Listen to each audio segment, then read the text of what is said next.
Shalom, selamat pagi jemaat Tuhan. Berjumpa kembali dalam doa pagi online. Mari masuk hadirat Tuhan, nikmati keindahan Tuhan.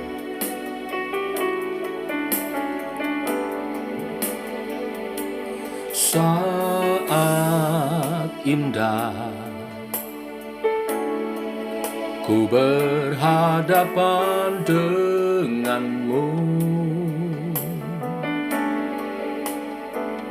memandang wajahmu, Yesus kekasih jiwaku.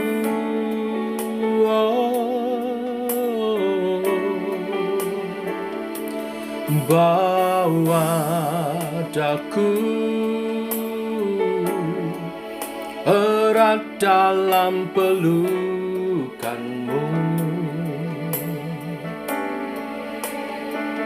menikmati kasih dan indahnya hadiratmu.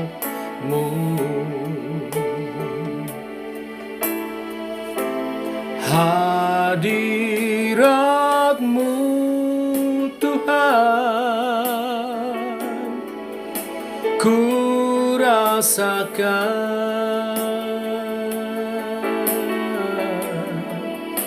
kekudusan-Mu Bapa,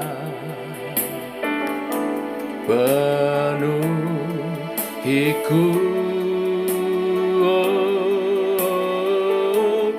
Ku rindu selalu diam dalam bait-Mu,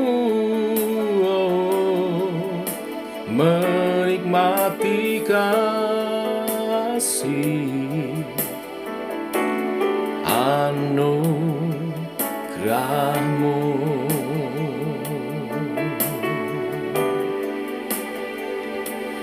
Saat indah ku berhadapan denganmu, memandang wajahmu, Yesus kekasih jiwaku.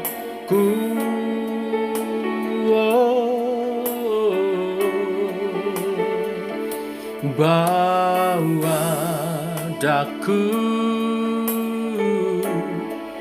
erat dalam pelukan-Mu,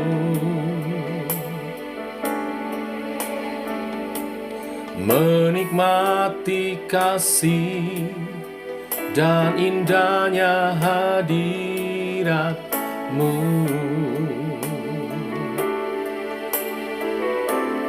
Hadirat-Mu Tuhan,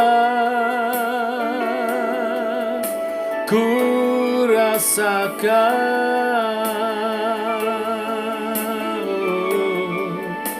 kekudusan-Mu Bapa, penuhiku.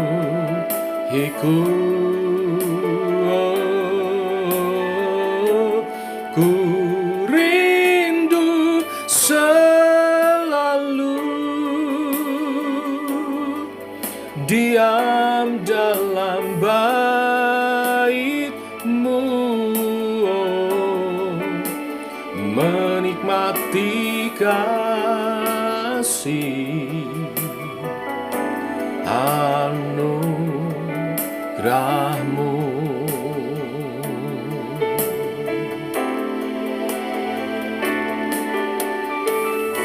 Ya Allah, Engkaulah Allahku. Aku mencari Engkau. Jiwaku haus kepadamu, tubuhku rindu kepadamu. Seperti tanah yang kering dan tandus tiada berair, demikian aku memandang kepadamu di tempat kudus-Mu, sambil melihat kekuatan dan kemuliaan-Mu. Hadirat-Mu Tuhan, ku rasakan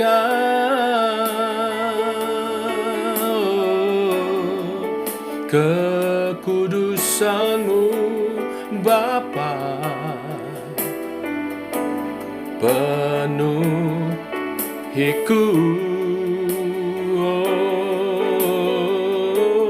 Ku rindu selalu diam dalam bait-Mu,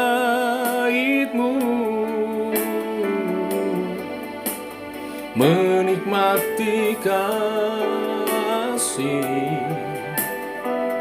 anugerah-Mu.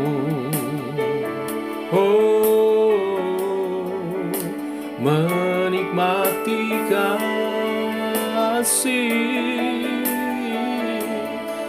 anugerah-Mu.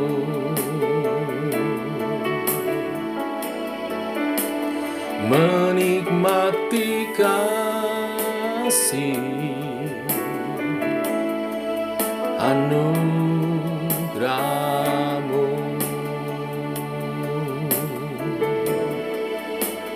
Menikmati kasih anugerah-Mu.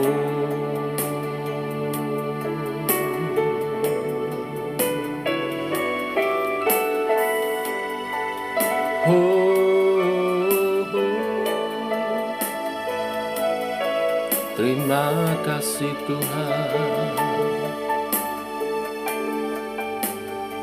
Kau luar biasa. Demikian indah hadirat-Mu Tuhan. Kami ingin selalu bersekutu dengan-Mu, dekat dengan-Mu Tuhan. Sebentar kami mau merenungkan firman Tuhan. Bimbing kami mengerti kebenaran-kebenaran-Mu untuk hidup di dalamnya. Terima kasih Tuhan. Berfirman-Lah, dalam nama Yesus kami berdoa. Amin. Bapak Ibu, kita melanjutkan renungan firman Tuhan pagi hari ini. Lukas pasal 6 ayat 37 sampai 42. Judul perikop, hal menghakimi. Demikian firman Tuhan. Janganlah kamu menghakimi, maka kamu pun tidak akan dihakimi. Dan janganlah kamu menghukum, maka kamu pun tidak akan dihukum. Ampunilah dan kamu akan diampuni. Berilah dan kamu akan diberi suatu takaran yang baik, yang dipadatkan, yang dikoncang, dan yang tumpah keluar akan dicurahkan ke dalam ribaanmu. Sebab ukuran yang kamu pakai untuk mengukur akan diukurkan kepadamu. Yesus mengatakan suatu perumpamaan kepada mereka. Dapatkah orang buta menuntun orang buta? Bukankah keduanya akan jatuh ke dalam lubang? Seorang murid tidak lebih daripada gurunya. Tetapi barang siapa yang telah tamat pelajarannya akan sama dengan gurunya. Mengapakah engkau melihat selumbar di dalam mata saudaramu, sedangkan balok di dalam matamu sendiri tidak engkau ketahui? Bagaimana engkau dapat berkata kepada saudaramu, "Saudara, biarlah aku mengeluarkan selumbar yang ada di dalam matamu," padahal balok yang di dalam matamu tidak engkau lihat? Hai orang munafik, keluarkanlah dahulu balok dari matamu, maka engkau akan melihat dengan jelas untuk mengeluarkan selumbar itu dari mata saudaramu. Amin. Jangan menghakimi. Perintah Tuhan Yesus ini banyak orang yang salah mengartikannya. Mereka beranggapan bahwa bagian ini melarang kita untuk menyalahkan orang lain, mengecam orang lain, melakukan disiplin gereja terhadap seseorang. Dan yang paling ekstrim, bahkan menganggap ini sebagai dasar untuk melarang adanya pengadilan. Bapak Ibu, saudara sekalian, bagian ini tidak berbicara tentang itu. Larangan menghakimi di sini ditujukan kepada para ahli Taurat dan orang Farisi dan orang-orang yang segolongan dengan mereka, yang menganggap dirinya paling benar, lalu terlalu gampang dan cepat menyalahkan orang lain tanpa mengetahui seluruh persoalan lebih dahulu. Yohanes 7 ayat 24 mengatakan, jangan menghakimi menurut apa yang nampak, tetapi hakimilah dengan adil. Maksudnya dengan fakta-fakta yang jelas. Orang-orang Farisi dan ahli Taurat pada waktu itu suka mengecam tanpa kasih. Menghakimi seperti itu membawa kecenderungan untuk menghancurkan daripada memperbaiki. Orang-orang Farisi dan ahli Taurat pada waktu itu suka membesar-besarkan kesalahan orang lain, bahkan merasa senang saat bisa menemukan kesalahan orang itu dan kemudian mengecamnya. Sebaliknya, mereka seringkali menyombongkan kesalehan mereka.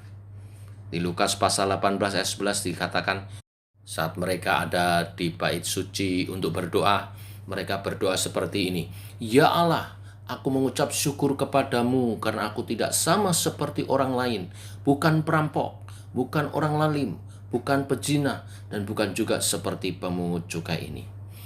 Di belakang penghakiman yang salah, ada roh yang menganggap diri sendiri benar. Karena itu Yesus mengecam dan memberi perintah ini. Jangan menghakimi. Apa sebenarnya alasan untuk tidak boleh menghakimi? Dalam pengertian penghakiman yang salah ya. Mengapa Tuhan memberi perintah jangan menghakimi ini? Yang pertama, karena kita sendiri mempunyai banyak kesalahan. Bahkan mungkin kesalahan kita bisa lebih besar daripada orang lain. Ya. Ayat 41-42 menjelaskan itu. Mengapa engkau melihat selumbar di dalam mata saudaramu, sedangkan balok di dalam matamu sendiri tidak engkau ketahui? Satu gambaran yang sangat jelas. Bisa jadi kesalahan kita lebih besar dari kesalahan orang lain, tapi kita terlalu pandai melihat kesalahan orang lain. Yang kedua, mengapa kita tidak boleh menghakimi? Karena tidak menghakimi merupakan ciri seorang murid Kristus sejati. Murid Kristus sejati itu tidak menghakimi tetapi mengampuni.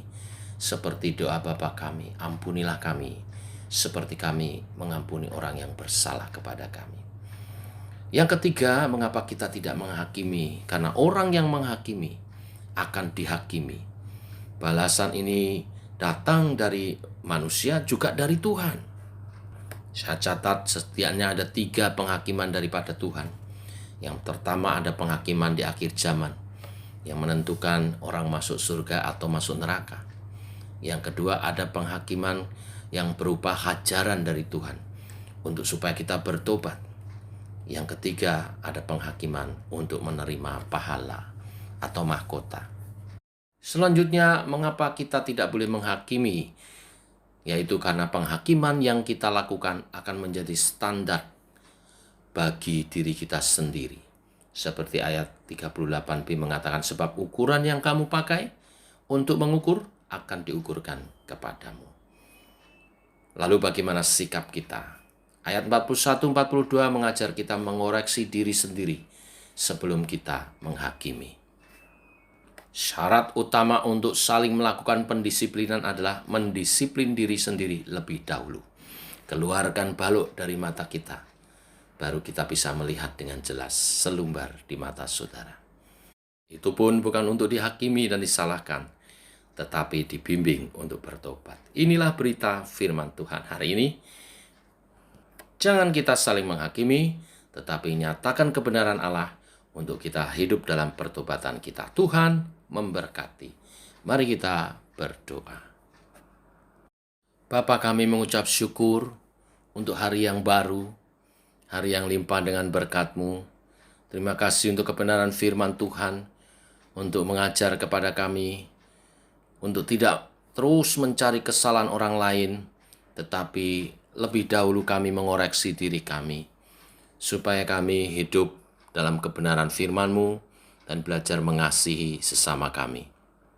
Seperti firman Tuhan pada hari Minggu pagi, kami belajar untuk menghidupi kasih dengan berkorban, memberi pengampunan, dan bisa menerima satu dengan yang lain.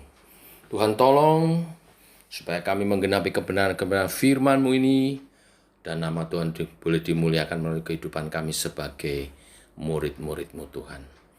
Terima kasih Tuhan. Secara khusus hari ini kami berdoa, memohonkan kesehatan bagi kami semua.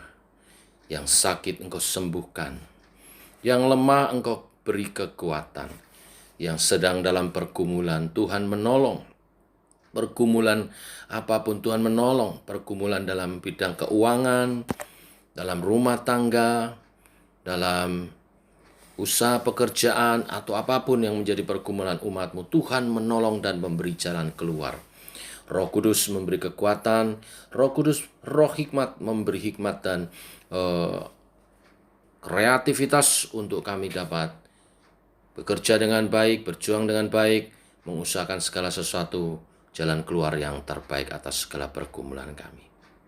Dan bilur-bilur darah Tuhan Yesus menguduskan, menyucikan, dan menyembuhkan setiap umat Tuhan. Segala sakit penyakit disembuhkan. Sakit jasmani, jiwani, sakit rohani pun disembuhkan. Umat Tuhan bertumbuh dalam iman percaya, makin hari makin serupa dengan Kristus untuk menjadi kemuliaan dan kesaksian bagi dunia. Kaulah Tuhan penyembuh kami, Kaulah Tuhan pemulih hidup kami. Terpuji nama-Mu Tuhan. Kami puja, kami muliakan Engkau Yesus Tuhan dan Juru Selamat kami. Dalam nama Tuhan Yesus kami naikkan doa-doa ini. Amin. Demikian doa pagi kita saudara. Selamat pagi, selamat berjalan bersama dengan Tuhan. Tetap semangat, sehat selalu. Tuhan memberkati. Shalom.